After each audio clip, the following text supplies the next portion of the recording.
ফরিদপুর সদর, চর ভদ্রাসন, সদরপুর এই ৩ উপজেলায় পদ্মার চর সহ বিভিন্ন এলাকায় বেড়েছে বিষাক্ত রাসেলস ভাইপার সাপের উপদ্রব।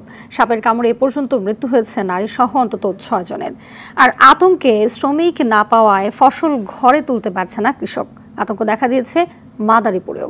প্রতিনিধিদের পাঠানো তথ্য ছবিতে সৈয়দা সামিয়া তামান্নার রিপোর্ট। সারা দেশে এখন এক আতঙ্কের নাম রাসেলস ভাইপার। এ সাপের আতঙ্কে ঘরবন্দি হয়ে পড়েছে ফরিদপুর সদর, চরভদ্রাসন ও সদরপুরের মানুষ। গত ১ সপ্তাহে সাপের কামড়ে মৃত্যু হয় এক কৃষকের।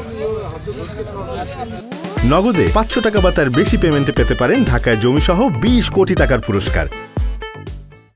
এলাকায় সাপের উপদ্রব বাড়ায় আতঙ্কে মাঠ থেকে ফসল তুলতে রাজি হচ্ছে না শ্রমিকরা। তাই পরিবারের সদস্যদের নিয়ে ফসল তুলতে বাধ্য হচ্ছে কৃষকরা। এমন পরিস্থিতিতে উদ্বিগ্ন জনপ্রতিনিধি সহ স্থানীয়রা।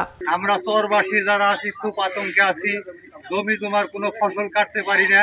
কালকেও একটা সাপ মারছে এই চরের করতে বাদাম উঠাইতে যাই। সাপ তো অনেক হয়ে গেছে, সরকার যদি কোনো উদ্যোগ না নেয় তাহলে তো আমরা চরের মানুষ, এই এলাকার মানুষ আমরা চাইতেছি কি মোটা কাপড়ের বা প্যান্ট এবং গামবুট পরে যদি থাকতে পারে, এর জন্য যদি আমাদের কৃষকদের কিছু দিতে হয় আমরা দিব ইনশাল্লাহ।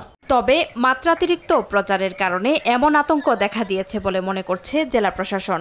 সামাজিক যোগাযোগ মাধ্যমে অতি প্রচারের ফলে মানুষ সকল ধরনের সাপ এবং পিটিয়ে মেরে ফেলছে, যেগুলো পরিবেশ বান্ধব, যেগুলো মানুষের জন্য ক্ষতিকর না, সেই সকল সাপও পিটিয়ে মেরে ফেলছে। আমরা সবাইকে অনুরোধ করি যে অতিরিক্ত আতঙ্কিত না হয়, সচেতন থাকুন এবং সচেতন থাকলে এই সাপের আতঙ্ক থেকে দূর করা সম্ভব। নগদে ৫০০ টাকা বা তার বেশি পেমেন্টে পেতে পারেন ঢাকায় জমিসহ ২০ কোটি টাকার পুরস্কার। এদিকে আতঙ্ক দেখা দিয়েছে মাদারীপুরেও। বিষধর এই সাপ জেলায় ছড়িয়ে পড়েছে বলে গুঞ্জন চলছে সামাজিক যোগাযোগ মাধ্যমে।